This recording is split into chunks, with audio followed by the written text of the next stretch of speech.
ଅଣାଅଶୀତମ ସ୍ୱାଧୀନତା ଦିବସ।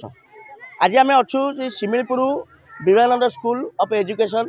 ଆଜି ଏଠି ସ୍ୱାଧୀନତା ଦିବସ ବହୁତ ଖୁସିରେ ମଧ୍ୟ ପିଲାମାନେ ପାଳନ କରୁଛନ୍ତି। ଆମ ସାଙ୍ଗରେ ଯୋଡ଼ି ହୋଇଛନ୍ତି ସେ ପ୍ରିନ୍ସିପାଲ ଶିମିଳିପୁର ସ୍କୁଲର ପ୍ରିନ୍ସିପାଲ। ତାଙ୍କ ସାଙ୍ଗରେ ସିଧା ଆମେ ପ୍ରତିକ୍ରିୟା ନେବା। କ'ଣ କହିବା ଆଜି 79ତମ ଯେଉଁ ସ୍ୱାଧୀନତା ଦିବସ ପାଳନ କଲେ ଏମିତି ଆପଣ କ'ଣ କହିବେ?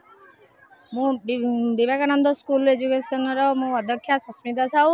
ଆଜି ଆମେ 79ତମ ସ୍ୱାଧୀନତା ଦିବସ ପାଳନ କଲୁ।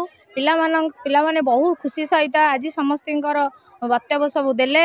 ଆଉ ଆମର ସ୍ଥାନୀୟ ସରପଞ୍ଚ ସିଏ ବି ମଧ୍ୟ ଆସିଥିଲେ। ସେ ତାଙ୍କ ଅଭିଭାଷଣରେ ଅନେକ କଥା ପିଲାଙ୍କୁ ଉତ୍ତମ ଶିକ୍ଷା ଦେଇକି ଗଲେ। ତାର ବିଦ୍ୟାଳୟର ସେକ୍ରେଟାରୀ ମଧ୍ୟ ସେ ଅନେକ କିଛି ଶିକ୍ଷା ଦେଲେ। ଭାରତ କିପରି ଆମ ଦେଶ ସ୍ୱାଧୀନ ହୋଇଥିଲା ସେହିପରି ଅନେକ ପିଲା ଶିକ୍ଷା ଦେଲେ। ଆଗନ୍ତୁ ପିଲା ଏଇ ଯେଉଁ ଭବିଷ୍ୟତର ଯେଉଁମାନେ ସେମାନେ ଛୋଟ ଛୋଟ ପିଲା କାଲି ଭବିଷ୍ୟତର ସେମାନେ କିପରି ଆଗକୁ ବଢ଼ିବେ, ଦେଶକୁ କେମିତି ରକ୍ଷା କରିବେ ସେହି ବିଷୟରେ ଅନେକ ଶିକ୍ଷା ମୁଁ ମଧ୍ୟ ଦେଲି।